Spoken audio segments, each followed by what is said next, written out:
साहब श्री हरिंद्रानंद की धरती सिवान से आपका स्वागत। आओ चले शिव की ओर जो पाठ है, इसमें साहब कह रहे हैं आओ चले शिव की ओर। साहब स्वयं शिव की ओर कैसे है? कैसे? बहुत अच्छी जिज्ञासा है। साहब स्वयं शिव की ओर कैसे है?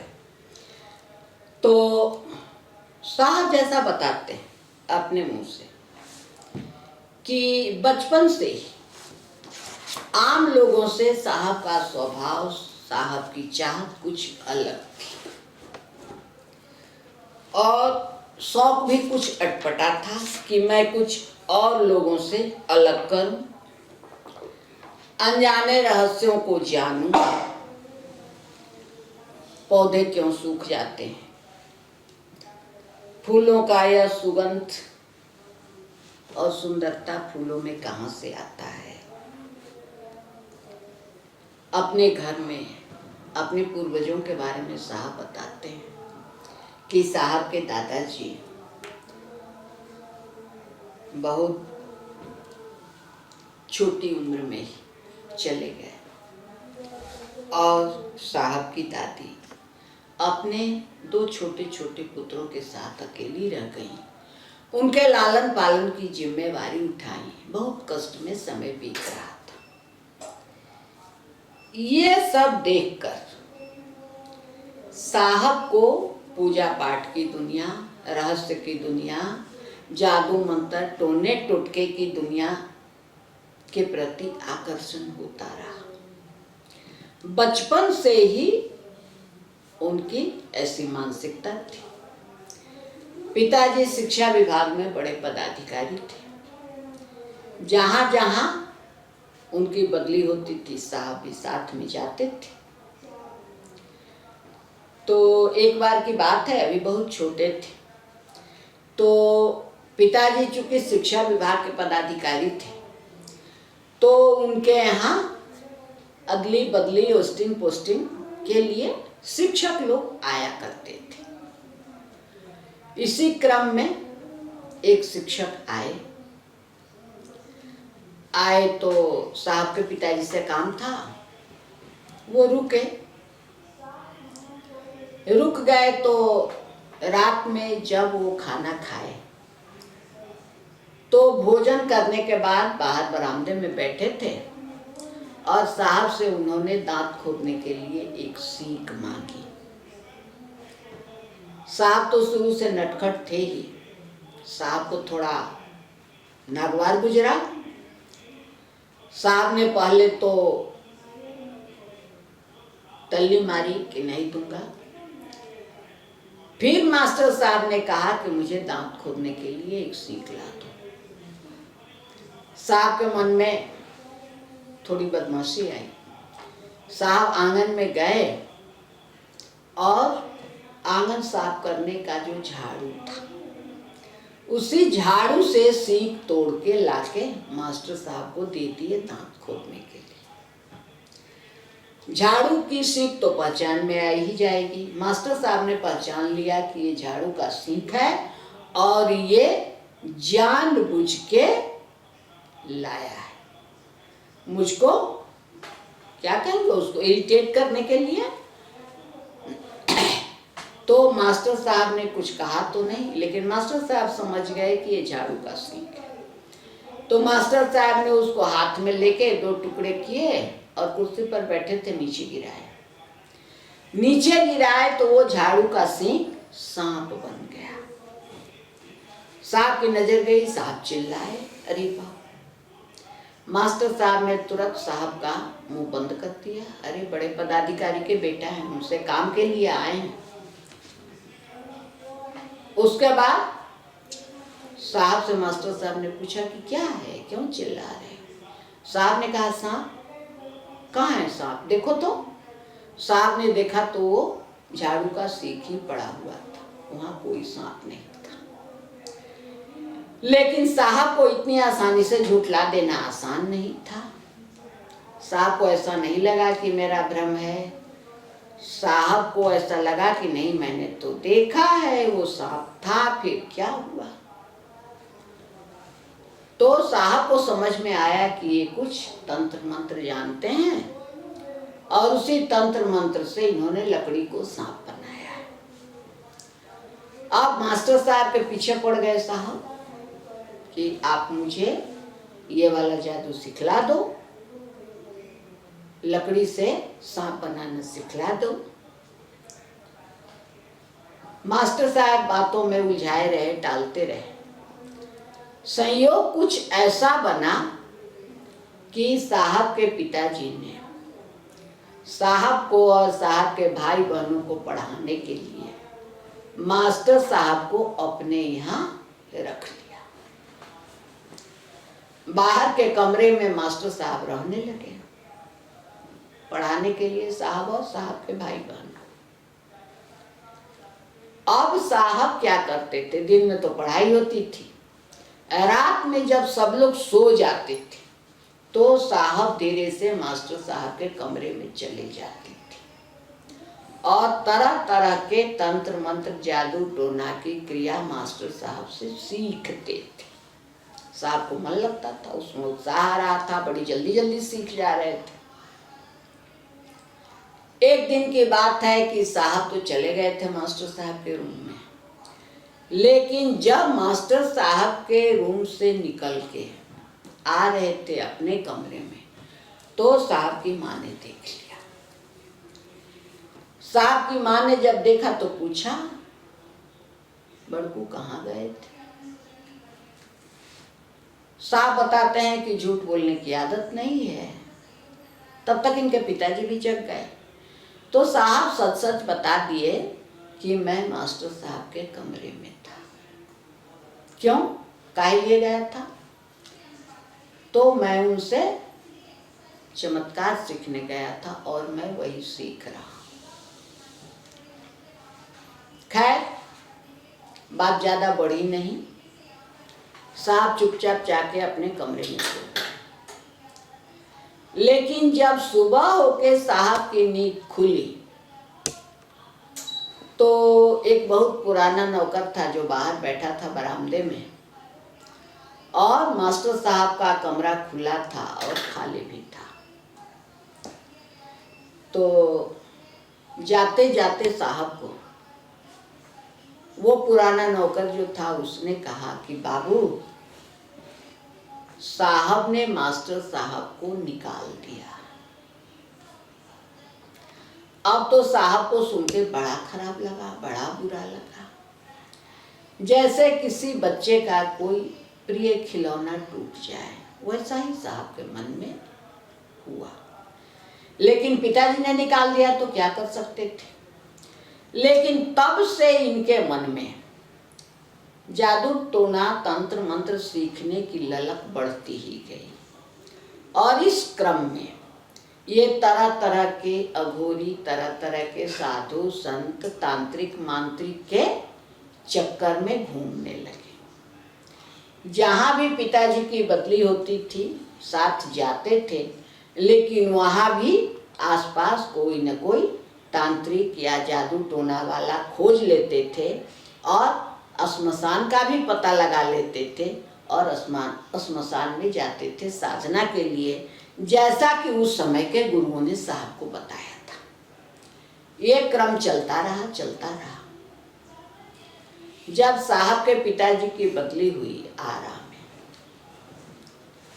तो आरा के गांगी श्मशान में साहब प्रतिदिन जाया करते थे साधना करने के लिए। रात में उठ के चले जाते थे। इस बीच में बहुत सारी अजीबोगरीब घटनाएं हुई। कई बार साहब के पिताजी जान गए कि इसको पढ़ाई लिखाई में नहीं मन लग रहा है, ये जादू टोना के फेरे में है। बहुत तरह की बात साहब को बोला गया, बहुत कुछ हुआ, लेकिन साहब के मन में ये शौक सवार था कि नहीं, हमको सीखना ही है। तो जब आरा में पिताजी की बदली हुई, साहब भी साथ साथ रहे। रात में साहब जब सब लोग सो जाते थे श्मशान में चले जाते थे। श्मशान में शिव आते थे उनसे पूजा लेने के लिए। जिस समय साहब आरा में थे, उस समय जो उनके गुरु थे, गुरु ने उनसे कह रखा था कि देखो तुम ये साधना करोगे, तुम ये मंत्र करोगे तो शिव तुम्हारे पास आएंगे और स्वयं शिव तुम्हारी पूजा स्वीकार करेंगे। साहब स्मशान में जाते थे, आसन लगा के बैठते थे और शिव आते थे। साहब बड़े प्रसन्न थे कि अरे अब तो शिव आ रहे हैं, मेरी पूजा स्वीकार कर रहे हैं, तो अब क्या बात है, अब तो मैं जब जो चाहूँगा ले लूँगा, इनसे जब जो चाहूँगा सीख लूँगा। 2 वर्षों तक यह क्रम चलता रहा। 2 वर्षों के बाद एक दिन उस प्रेत ने, जो शिव का रूप बना के आता था, वो शिव नहीं थे, वो प्रेत था जो शिव के रूप में आता था, लेकिन साहब नहीं जानते थे, नहीं समझ पाए थे। एक दिन कुछ ऐसी घटना हुई कि साहब का मन समझ गया कि अरे ये तो शिव नहीं है, ये तो प्रेत है। शिव ऐसा हरगिज नहीं कर सकते। कुछ ऐसा आचरण देख लिया साहब ने कि साहब को समझ में आ गया शिव तो ऐसा करेंगे ही नहीं, ये निश्चय ही जरूर ही यह प्रेत है। साहब ने पहचान लिया। साहब ने जब पहचाना कि ये प्रेत है तो साहब को बड़ी चोट लगी दिल पर। हम आप सोच सकते हैं कि किसी के दिल पर क्या गुजरेगा। 13 साल का समय गुजर चुका था इन साधु संत अवघड़ तांत्रिक के फेरे में घूमते हुए, उनकी बताई साधनाओं को करते हुए, और इधर घर से भी साहब को ताड़ना मिल रही थी। पढ़ाई लिखाई में मन नहीं लग रहा है, केवल श्मशान में घूमता है, इसी सब के फेरे में रहता है। पिताजी भी साहब से नाराज रहा करते थे।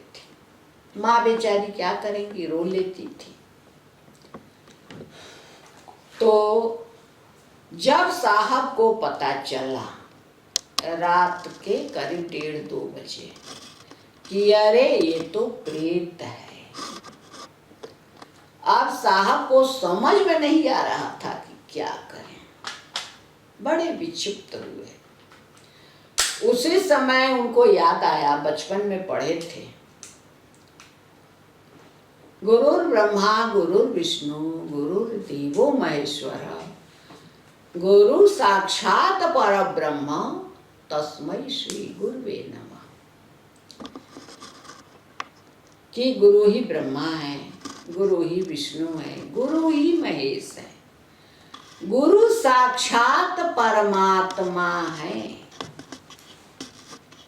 तो जब गुरु के बारे में ऐसा लिखा हुआ है कि गुरु परमात्मा है, तो साहब के मन में आया कि मैं परमात्मा को ही अपना गुरु मानूंगा। जब गुरु ही सब कुछ है, गुरु ही भगवान है, परमात्मा है, परमेश्वर है, तो मैं भगवान को ही अपना गुरु मानूंगा। और भगवान के बारे में अपने घर में पिताजी से सुन रखा था कि शिव को भगवान बोलते हैं, महादेव को ही भगवान कहा जाता है। ये बात उनको याद आई कि पिताजी तो कहते हैं कि शिव ही भगवान है, शिव को भगवान कहा जाता है, तो मैं भगवान को ही गुरु मान लेता हूँ, अर्थात आज से मेरे गुरु शिव हुए।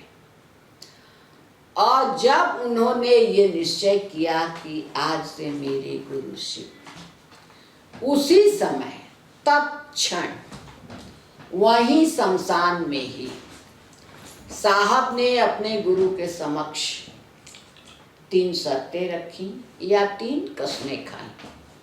साहब कभी कहते हैं मैंने 3 कस्में खाई, कभी कहते हैं मैंने 3 शर्तें रखी। पहली शर्त कि आज से, अभी से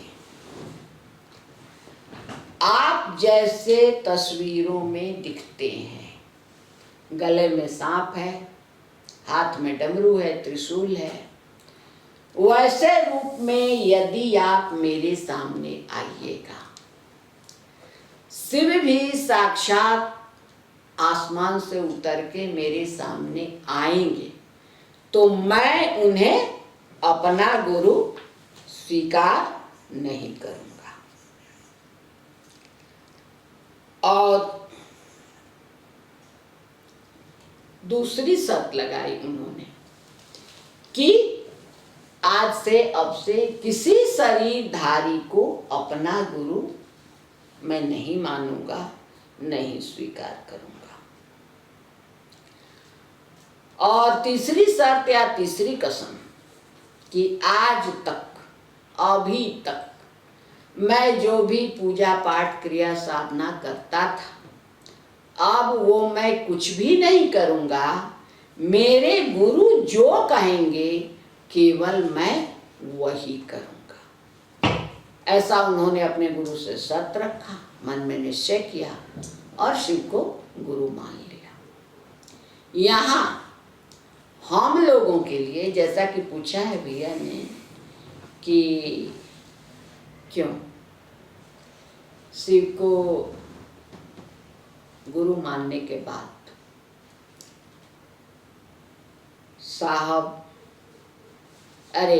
साहब ने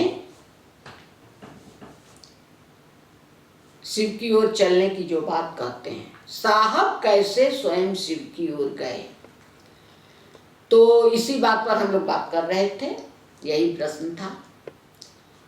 तो साहब ने गुरु मान लिया। साहब का मन कह रहा था कि ये तो शरीर में है नहीं, और गुरु तो कुछ बतलाते हैं पूजा करने का या मंत्र देते हैं, ये कैसे देंगे। लेस मात्र थोड़ा सा भी विश्वास नहीं था कि ये गुरु हैं, गुरु का काम करेंगे, मुझे कुछ सिखलाएंगे। मन में यही था कि किताबें तो कह रही हैं कि भगवान गुरु होते हैं, तो मैंने भगवान को मान लिया, लेकिन भगवान तो अशरीरी है, ये गुरु का काम कैसे करेगा। फिर भी साहब ने सोचा मान लिया तो मान लिया, क्योंकि बहुत सारे गुरुओं से साहब ठगे गए थे और अब साहब के सामने दूसरा कोई विकल्प था, दूसरा कोई उपाय नहीं बचा था। तो मजबूरी में उन्होंने शिव को गुरु माना। साहब ये जानते भी नहीं थे कि शिव गुरु होते हैं, गुरु का काम शिव करते हैं, पहले भी उन्होंने किया है, कुछ नहीं जानते थे। शिव को भगवान समझ के ही साहब ने गुरु माना था। फिर भी साहब ने 3 कस्में खाई। हम आप आज की स्थिति जो है, हम आप जब शिव को गुरु मानते हैं, बहुत सारे ऐसे भाई बहन हैं कहने वाले कि हाँ गुरु का काम करते हैं, दया करते हैं, मेरे साथ ऐसा ऐसा हुआ है, मैं इस मुसीबत में था, इस कष्ट में थी, तो मेरे कष्ट दूर हुए शिव को गुरु मानने के बाद। ऐसा हर घर में 1-2 गवाह हैं जो ये कहते हैं, हमको आपको समझाने की कोशिश करते हैं कि शिव गुरु हैं, गुरु का काम करते हैं। फिर भी हमको आपको हिम्मत नहीं होती है कि हम आप भी कसम खा जाएं कि आज से, अभी से मैं वो कुछ नहीं करूंगा जो पहले करता था या करती थी। साहब ने पहले दिन ही, कुछ मालूम नहीं था गुरु हैं नहीं हैं, गुरु का काम करेंगे नहीं करेंगे, मुझे सिखाएंगे, कुछ नहीं मालूम था। फिर भी साहब ने गुरु मान के कसम खा ली। अब देखिए साहब के साथ क्या होता है। साहब बताते हैं कि आप जहाँ रहिएगा, जहाँ रोज आइएगा जाइएगा, वहाँ के लोगों से दोस्ती हो ही जाएगी। मैं श्मशान जाता था तो श्मशान के लोगों से मेरी दोस्ती हो गई थी। अब श्मशान में कौन से लोग रहते हैं हम आप जानते हैं। श्मशान में तो भूत प्रेत रहते हैं, तो उन भूत प्रेतों से साहब की दोस्ती हो गई थी।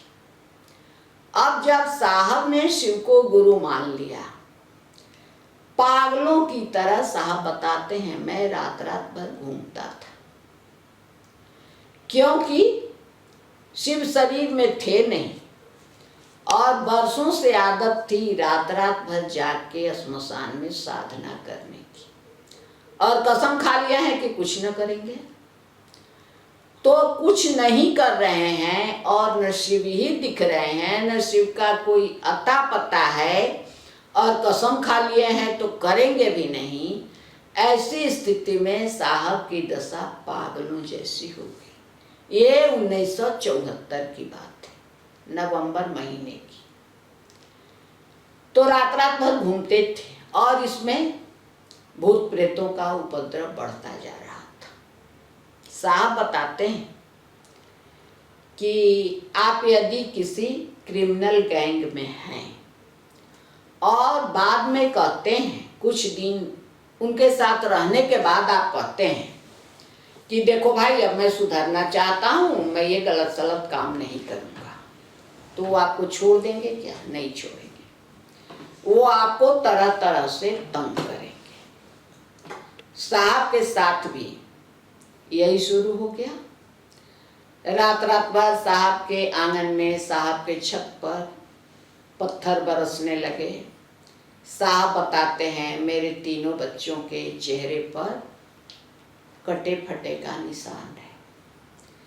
दीदी की गोद में से प्रेत आता था और बच्चे को उठा के पटक देता था। बच्चे को नहीं दिखता था कि प्रेत पटक रहा। जब पूछा जाता था तो वो लोग कहते थे बच्चे लोग की मम्मी ने पटका है।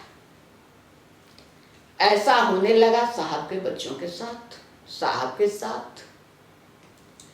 लेकिन फिर भी साहब खड़े रहे कि नहीं, मैंने जब शिव को गुरु मान लिया है तो मान लिया है, अब मैं नहीं डिगूंगा।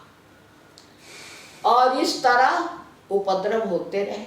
कुछ दिनों के बाद स्वतः उपद्रव शांत हो गया, ईंट पत्थर गिरना बंद हो गया। हालांकि बहुत बहुत परेशानी साहब को झेलनी पड़ी।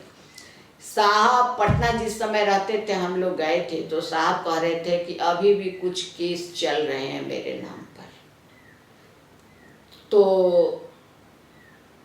साहब का रूप बना के किसी को मार देना, किसी के खिड़की का शीशा तोड़ देना, ये सब प्रेत करते थे। बाद में ठीक 1 साल के बाद तुर्की में साहब के पिताजी की पोस्टिंग थी। तुर्की ट्रेनिंग कॉलेज के प्रिंसिपल थे साहब के पिताजी। वहाँ साहब अपने माता पिता के साथ रहते थे। तो 74 नवंबर में माने थे साहब, और आ गया 75 नवंबर। हल्के जाड़ों का मौसम था। साहब 4 बजे शाम को अपने कमरे से निकल के रोड की तरफ गए और वहां से एक पान खा के लौटे। साहब एक आम के पेड़ के नीचे कुर्सी डाल के बैठ गए। मुजफ्फरपुर में उस जगह साहब की चर्चा हुई है, हम लोग उसमें गए थे।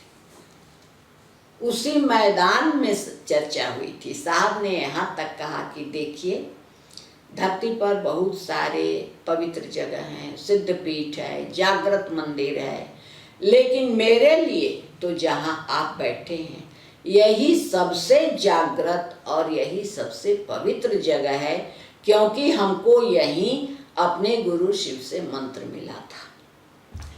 तो साहब कुर्सी पर बैठ गए, पान खा रहे हैं। तब तक हवा का झोंका आया, और हवा के झोंके के साथ साहब के नाक में नमः करके प्रवेश किया, शिवाय करके निकल गया। साहब चूंकि पहले से साधक रहे थे, साहब समझ गए कि मुझे किसी शक्ति ने मंत्र दिया है। साहब कुर्सी से अकबका के उठे और साहब के मुंह से निकला, अरे रे रे रे रे, एक करे के तक खोजत रहनी। जब आदमी ज्यादा संवेदनशील स्थिति में होता है या भावना का उद्वेग होता है, तो उस समय आदमी के मुंह से स्वतः अपनी भाषा निकल जाती है।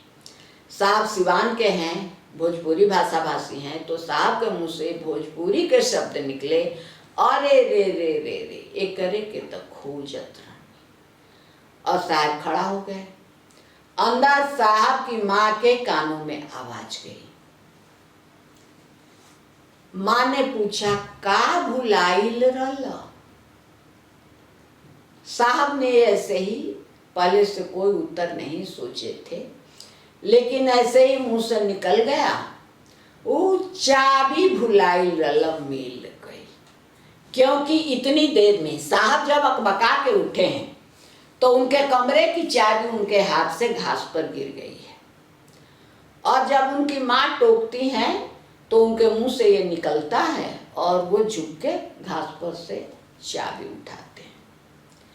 साहब बताते हैं कि उस समय तो मैंने यूं ही कह दिया माँ को, बिना कुछ सोचे समझे, लेकिन अब लगता है कि सचमुच अध्यात्म की चाबी मिल गई।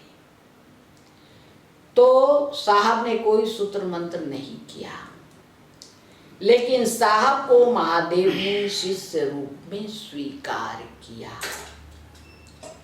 क्यों स्वीकार किया? क्योंकि उनके मन ने केवल माना नहीं था, ठाना था कि मेरे गुरु शिव हैं और मैं शिव का शिष्य हूँ। ये बात उनके हृदय में धस गई थी, केवल माने नहीं थे, उन्होंने ठान लिया था कि अब से मेरे गुरु शिव हैं। तो इस तरह साहब को अपने गुरु शिव से भेंट हुई या शिव का सानिध्य मिला, और साहब की शर्तों के अनुसार, जैसा साहब ने कहा था कि शरीर में आइएगा तो न सीखेंगे, महादेव के रूप में आइएगा तो आपको गुरु न मानेंगे, तो उनकी शर्तों को मानते हुए हवा